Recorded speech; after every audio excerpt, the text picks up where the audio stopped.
Stop saving all your good years for the rocking chair. If you're going to live, live while your knees still work. Today, we're talking about planning your first mini retirement in 2026 so you can take months off without blowing up your finances or your career. What is a mini retirement? A mini retirement is different from a vacation. A vacation is a break from work. A mini retirement is a break from your usual life. It's an intentional pause that lasts 3 to 12 months. You use it to reset, focus on things you've been putting off, or simply give your brain a rest from the grind.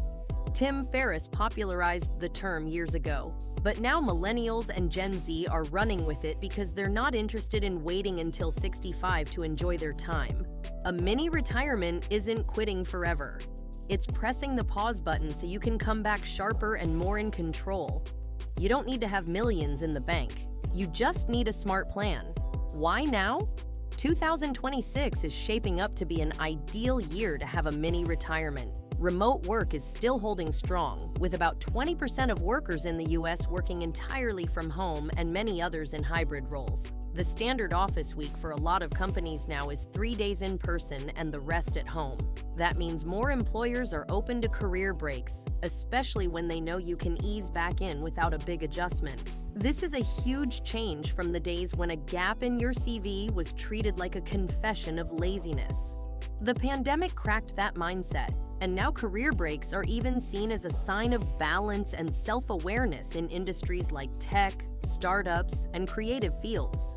Travel costs are also cooperating for once. Forecasts for 2026 show hotel prices and airfares will only rise about 1 to 3% each year.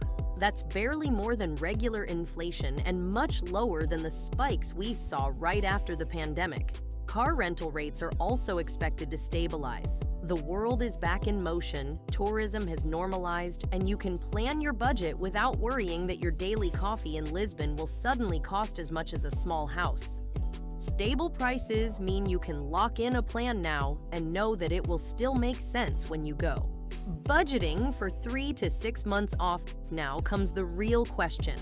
How do you afford months away without crawling back home broke? First, decide exactly what your mini retirement will cost. Your main expenses are accommodation, food, transport, insurance, and anything fun you want to include. If you choose a base in a place like Thailand, Mexico, or Portugal, you can keep your monthly costs under $1,200 and still eat well, sleep comfortably, and enjoy life. That means even a 6-month break can be possible on under $10,000 if you plan it right. But let's be realistic. Add in flights, insurance, and an emergency cushion, and most people aim for $10,000 to $20,000 total. That's your target. Once you know the target, it's about building the fund. Start trimming your current spending. Cut subscriptions you barely use, rent out your place while you're away, sell a car if it will just sit unused, and eat more at home. Redirect that money into a high-yield savings account or a short-term certificate of deposit so it grows a little while you're stacking it up. Keep it liquid. You don't want it trapped in an investment you can't touch without a penalty. Every little bit adds up faster than you think when you have a clear goal and a separate account to keep it from blending into everyday money. Income strategies. Income during the break is where things get interesting. You could take the total time completely off, but some people like to keep a light flow of income going. Freelancing is an option, especially if you have skills that can be sold remotely. Platforms like Upwork, Fiverr, or TopTal let you work as much or as little as you like. Another route is setting up income before you go that keeps running without you. That could be dividend investments, a small affiliate marketing site, or digital products you've already created. The idea is to make the break about living, not scrambling for cash on the road. And if you're lucky, you might work for a company that offers unpaid leave with a guaranteed job when you return. That's like having your cake, eating it, and not having to bake it again when you get home. Planning logistics and reentry logistics aren't glamorous, but they make or break the experience. Give your employer or clients plenty of notice. 3 to 6 months is best, so they can plan for your absence and you can leave on good terms. Sort out travel documents early. Some visas take weeks or months to process. Arrange travel insurance that covers medical care and emergencies. Keep copies of important documents somewhere safe but accessible. If you plan to work even part-time abroad, make sure you know the tax rules for both your home country and your destination so you don't get a nasty surprise later. Once you're away, use the time on purpose. A mini retirement can be a chance to take a course you've been curious about, start a creative project, volunteer, or just improve your physical and mental health. Some people use the break to train for a marathon.